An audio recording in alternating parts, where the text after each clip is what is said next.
Hey, what's up guys? Today I'm going to show you 10 hidden tips that the devs didn't tell you about in Sand, Raider, Sophie. Alright, starting us off here, we're going to talk about legs. Legs on a trampler work in 3 different ways. One is white damage, then red damage, and then all 4 are broken. So starting off with white damage, if you just hit it, it's not going to reduce mobility or anything. It's just ticking down until the leg is damaged. So if you're getting white damage on a leg, you're not really doing anything to slow momentum or anything. You're just getting the damage knocked down so you can start slowing the momentum afterwards. Second type of damage is red damage. Red damage means you've broken a leg. You'll have to break all 4 legs to completely stop the trampler. But if you break one, the trampler starts to oscillate. As you can see coming up here, I just broke a leg, and their trampler stopped a little bit, lost momentum, and is moving up and down, rocking up and down. This makes their guns really hard to shoot back at you. It makes them super inaccurate, and it should be a pretty easy kill for you to maneuver behind them, target reactor, and finish that fight. As you can tell, we're absolutely pummeling them right now, and we're about to destroy the reactor right here. We need a couple more shots, but they can't do anything about this. The wheelhouse is not going to rotate fast enough around us. As you can tell, their directional shield's in the wrong way, and they've started to rotate, and we could out-turn them constantly. And there's the reactor kill for us, giving us the first tip. Alright, for our next tip, we're going to want to finish our fights fast. The way to do that is to target reactor. So as we're coming up on to this ship right here, we're positioning ourselves to their reactor. The ship is turned off, so we have complete ability to maneuver around their ship. As you can see, there's one of them running on the ground. They parked it a little too far away from their loot. And it gives us the perfect opportunity to come up here, shoot this reactor, take no damage from their ship, and to completely destroy their ship. I even get one on the ground right here. So he's completely out of the fight here, and we're just pummeling his reactor, right? So we got a 40 mil and an 80 mil hitting on it, and that is a fast finished fight. All right, coming around from that second tip, same clip here, is the third tip, survival over loot. It matters a lot more that you're surviving with your trampler in this game than the loot that is in your storage bins. So coming and looting that ship there wouldn't have helped us at all because we're getting third-partied. Third parties are a huge part of this game. There's a lot of players in this player base that'll wait outside of your cannon range to come and third party you after a fight. So we got to make sure we're ready for that third fight that's going to come here. Alright, as you can see, we've stopped completely. So we've got 100% accuracy on our cannons, and we're going to start shooting at them. They get a little panicked here because they're trying to come up to get into range of us where they can see, and we're sort of just lobbing a bunch of rounds at them. And that's okay. Like, that's exactly what we want to do as the people who are getting third-partied, is we want to pressure them into an uncomfortable situation that they weren't ready for. As you can see, they're popping a reflector here to try and mitigate the damage of us shooting them at range. They're going to come up here, and we're just pummeling this reflector. The reflectors shouldn't be a big issue. It's about 6,000 HP. So if you start shooting through them, it'll be pretty easy to take out here. And we're just going to shoot through, shoot through, shoot through. And eventually this will pop. It should be next shot. There it goes. That is the pop. And now we're able to target their reactor. They've sort of lost control of their ship. They're trying to shoot, pop the reactor, and move at the same time, which is a lot to do. So we're able to get these free reactor shots on him. As you could tell, he's stopped straight there. And we're able to get this kill.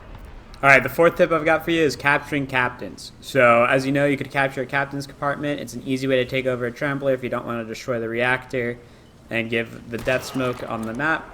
You got to start killing them off spawn, moving their boxes of food out if you can. If you can't, you're just going to blow in through the door via C4. Then how we do it is we have one person captured and one person watching the rooms between the two. If the console is broken, where you go up and press F and hold, you could repair the 2 plates underneath it, and the console will come back for you to capture the captains. Alright, tip number 5 I've got coming at you is to be at the height advantage in this game. So being on top of these dunes compared to being below matters a lot during these fights. A lot of trampler builds you're going to see are 2 to 3 stories, and you'll be underclassed if you do not have the 2 to 3 stories. So a way to even that fight out is to get on top of this height. Height advantage also gives you the ability to shoot down on their reactor. As you can see, we're trying to pin them down, trying to get their cannons. This is also a very armored tramplet, right? They have the armor advantage on us, so we're going to try and shoot out a couple of them, get them a little disoriented, and then try and get behind them with this height so we can start pinning at the reactor. The reactor is very covered here. You got to blow through multiple levels, as you can see on this ship. And the way we deal about this is we kill them. It glitches through. Like we all know, Sand has some amazing glitches for it. And we're going to come around and look at that exposed reactor. So now we're on height, right? So all of our cannons are going to be able to hit this reactor. Compared to if we were on low ground, we might not have the shot. And we're just going to ping at this reactor for a little bit and eventually get the kill here. From just being on top of them, having that height advantage really mattered in this fight for us. All right, for our next tip, we're going to talk about crab walking. In this clip, as you can see, I'm trying to get towards the reactor, right, while I'm piloting the trampler. And so to do that, I'm going to use a combination of reverse, steering, and crab walking to give me the optimal distance here to shoot at their reactor. And we're right on top of them, but it matters the angle here because the gun can't see everything. And as you can tell, we're able to pinpoint that reactor and just absolutely shut it down. The next tip I've got for you is to make sure your captain always has a 40mm. Do not give him an 80mm cannon. The 80mm requires you to reload, as you know. The 40mm does not, which is a huge advantage for somebody who is piloting the ship, repairing reactor all at the same time.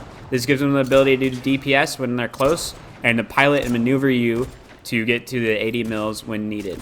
So this is one of the biggest tips I have for you. This is one of the things I never see a lot of people running, but make sure your captain has a 40mm. The amount of times it's saved me is insane. Next tip I've got for you is cannon PvP. So as you know, one of the biggest advantages in this game is to have the enemy not shoot at you, right? Like if you could shoot them off the cannon, or if you're able to snipe them with a gun, it makes it for a lot easier for you not to get pummeled by them. So going back to this clip, another successful thing we did here, other than height advantage, was cannon PvP. So you can see us coming here, realizing that they're a much bigger, stronger ship than us. My duo snipes him off on the top right. I start targeting bottom left, where he has the 40mm, which is the most dangerous up close. And my duo starts hitting the bottom right as well. There's a snipe right there. And trying to go for the last guy and the helm at the same time, and my guy gets it as well. There's another one on, breaking his turret here, trying to still snipe him off. Boom, done. So how you can in PvP here is you try to shoot at the base of the turret, right? So you're trying to break the turret at the same time as killing them. It'll splash damage to kill the player. Another way you could cannon PvP is to shoot them directly in the head. Those are the only two ways I've found successful. It is a little hard to do it on the ladder and shooting them in the head compared to just shooting their turret, but those are the most successful ways to cannon PvP in Sand. Alright, next tip I've got for you is you could kill people while extracting. So the two ways to stop them from extracting is shooting their reactor like we've done and completely scuttling their ship, or you could go up to the tower where the radio is to extract and hijack it like that. If in case you're running across the map trying to chase somebody down for their loot or something like that, this tip is extremely useful. You're also shooting them out just so they don't get the respawn like talked about earlier, and that is my 9th tip. For our 10th and final tip, I'm going to talk about cannons. I haven't seen this talked about a lot, so I think this is a really, really good tip to give some information on. So there's 4 different types of cannon. You have rusted, worn, pristine, and experimental. Starting off with rusted, it's going to be the most inaccurate cannon out there. In fact, it has an inaccuracy of about 50%. So 50% of the time, the shot won't go exactly where you've placed it. It has the longest reload as well. Going on to worn cannon has increased accuracy, so it's 100% accurate, and an increased reload time. It's a little bit shorter than the rusted cannon. Going to pristine, you're going to have an insanely fast reload time. That's the big advantage of pristine over worn, is the amount of DPS you could put out. And then for experimental, you have 3 different types of experimental in the game. For the 80mm experimental, it turns it so the shells have no drop off, aka a railgun.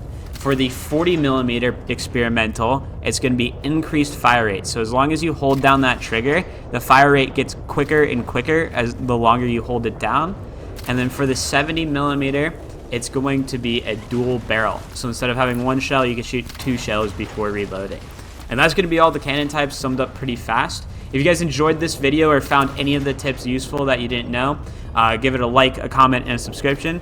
If you would like to see any type of content on my page, I'm completely open to it. Just comment down below what you'd like to see. All right, I'll see you in the next one. See ya!